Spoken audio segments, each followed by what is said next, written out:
Doctor Anil जे साहब से administrative law में जो हमारे हैबिस कॉर्पस के बारे में बात हो रही थी, उसी बात को आगे बढ़ाते हुए ये देखते हैं कि ये हैबिस कॉर्पस रिट के लिए यदि कोई आवेदन करता है तो न्यायालय द्वारा उसको मना कर दिया जाता है। तो ऐसी कौन सी परिस्थितियाँ हैं जिनकी वजह से जिनमें कि habeas corpus writ high court या सुप्रीम कोर्ट के द्वारा जारी करने के से मना कर दी जाती है। तो इसमें कह सकते हैं कि रिट दायर करने वाला व्यक्ति उस न्यायालय के अधिकार क्षेत्र से के बाहर के किसी ऐसे स्थान पर बंदी बनाया जाता है जो कि उस न्यायालय के अधिकार क्षेत्र से बाहर हो। तो ये भी है कि कारण है कि भाई ज्यूरिडिक्शन में जहाँ जिसको बंदी बनाया गया है वो उस न्यायालय के अधिकार क्षेत्र से बाहर का हो। दूसरी बात हम कह सकते हैं कि जहाँ बंदी प्रत्यक्षीकरण का समुचित अवसर तब तक नहीं आता जब तक कि याची बंदी न बना लिया गया हो अथवा अभिरक्षा में न रख लिया गया हो। मतलब पहले बंदी बनाया जाना चाहिए, ये नहीं कि बंदी बनाए जाने से पूर्व ही उसके संबंध में ये रिट के लिए आवेदन कर दिया जाए। बंदी बना लिया गया, इसके बाद में वो कोई व्यक्ति इसके संबंध में मतलब बंदी प्रत्यक्षीकरण रिट के लिए न्यायालय में आवेदन करे और न्यायालय को उचित लगे तो न्यायालय उसमें जारी कर सकते हैं। आगे हम देखते हैं कि इस रिट के लिए प्रभाव में किसी न्यायालय के निर्णय पर पुनर्विचार किए जाने के सिलसिले में पड़ता है जब उस निर्णय के विरुद्ध अपील की जा सकती है अथवा जब कि न्यायालय की अधिकारिता बाध्य रूप में अस्पष्ट है। रिट जारी किए जाने की अपील के दौरान याची को अभिरक्षा अथवा जेल से छोड़ दिया जाता है तो वहाँ अपील खारिज कर दी जानी चाहिए और अपीलीय न्यायालय को उस निर्णय के औचित्य के विषय में राय देने के लिए बाध्य नहीं किया जा सकता। उसने उसकी रिट को नामंजूर कर दिया था, किंतु जहाँ कोई व्यक्ति अपनी अस्थायी रूप से जमानत पर छोड़ दिया जाता है वहाँ याची को उसके प्रार्थना पत्र पर गिरफ्तारी की वैधता का परीक्षण करवाने से नहीं रोका जा सकता। तो ये कुछ बातें थी जिसमें कि बंदी प्रत्यक्षीकरण के संबंध में कहीं आवेदन किया जाता है और न्यायालय को उचित लगे तो न्यायालय उसमें उस आवेदन को नामंजूर भी कर सकते हैं।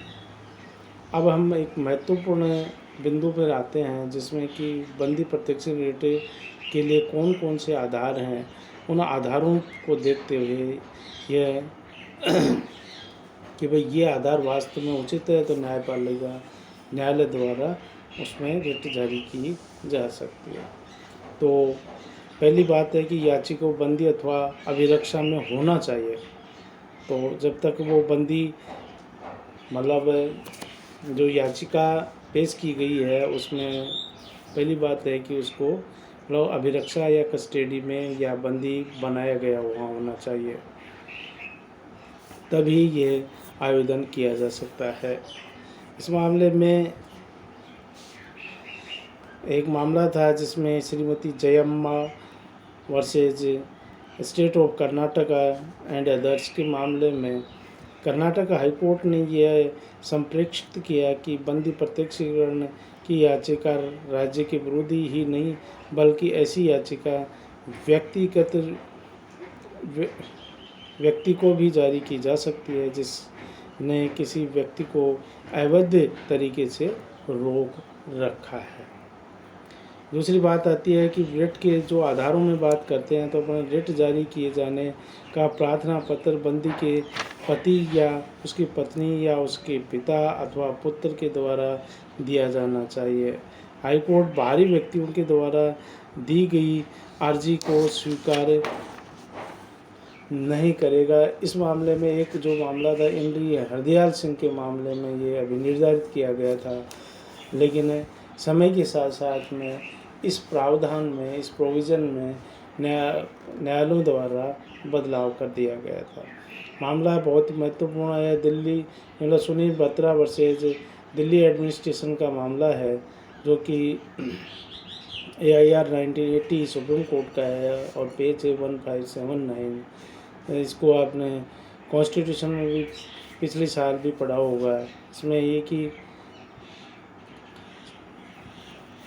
कार्यवाही प्रारंभ कर दी गई और न्यायमूर्ति कृष्ण अय्यर ने अमेरिका में निर्णीत मामले को अपना निर्णय का आधार बनाया, और जहाँ की बंदी प्रत्यक्षीकरण रिट इस आधार पर जारी की गई थी कि कारावास कोठरियों में निर्धारित कैदियों की संख्या से अधिक संख्या में कैदियों को रखा जा रहा था,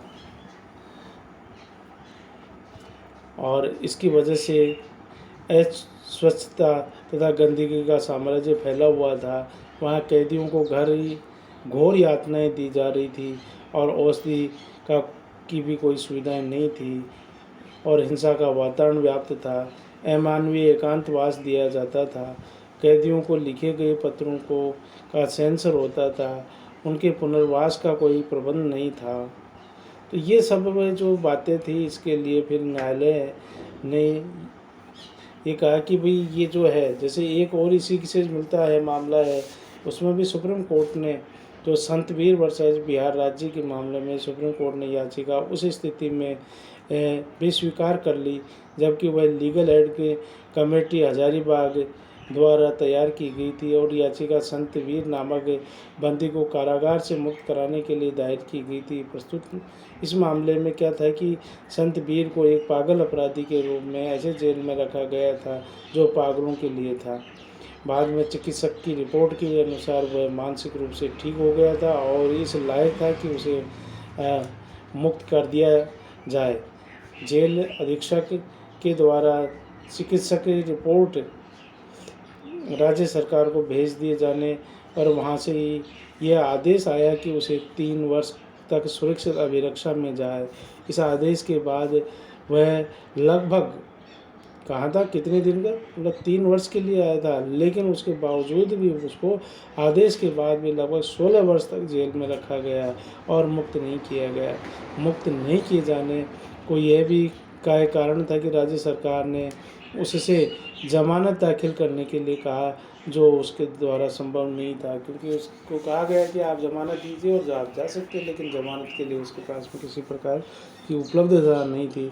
और वो क्योंकि कोई भी व्यक्ति उसकी ज़मानत के लिए तैयार नहीं था, इस तरह वह जेल में लगभग 16 वर्ष तक पड़ा रहा और उसकी ओर से याचिका लीगल एड कमेटी द्वारा दायर की गई। उसमें सुप्रीम कोर्ट ने राज्य सरकार के प्रशासन की